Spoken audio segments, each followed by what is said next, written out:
welcome to the Presenter Box blog. I'm Brian Sharp. Today's video we're going to talk about what to charge for your events. Now, whether you already have put on tons of events or it's just something you're kicking around, this is one of the most common questions and frankly challenges that we all have that put on events. So I just want to give you a few pointers that I've learned through the years on having put on a number of them myself. The number one thing I think you really have to think about is what is your goal? What I mean by that is we oftentimes will run across presenters and say, I want to put on a workshop, but they don't really know why. They just know they want to put one on because maybe they need to make some quick money or because they saw someone else do it or whatever the reason may be. But you need to understand why you want to put this on. What is the goal? Is your goal to make money on ticket sales? Is your goal to build your brand? Is your goal to build a community or collaborate?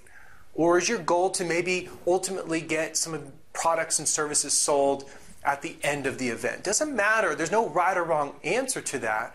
But before you think about pricing, you need to know your goal. Because if your goal is ticket sales, then obviously you're going to need a little bit of a higher price point. If your goal is on the other end of the spectrum where you want to educate and hopefully earn the opportunity to do business with people, then the most important thing are butts and seats. So maybe you do a free event or you keep it very low cost. But the number one thing you need to think about is what is my goal? Number two is you need to know your audience and your competition. You need to know your audience. What are they willing to pay for this? Is this a half-day event or a full event? Is this a series? Is it online or is it offline? But you need to know your audience and when and where are they willing to go and what are they willing to pay? One of the great ways to find this out is actually to survey them or check out some similar events being put on by your competition. And yes, we all have competition. And the third thing, after first you know what your goal is, you know your audience, the third thing that you really need to think through is being flexible.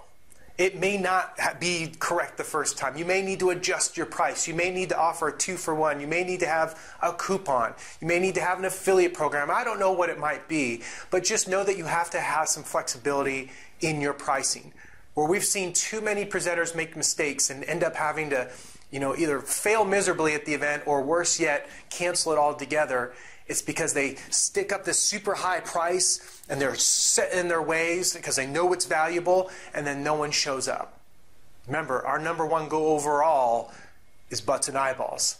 So make sure you price your event accordingly. Let me know what questions you have about pricing your event. Feel free to leave those below. You can also connect with us online over at presenterbox.com. Thanks a lot for watching. We'll see you next time.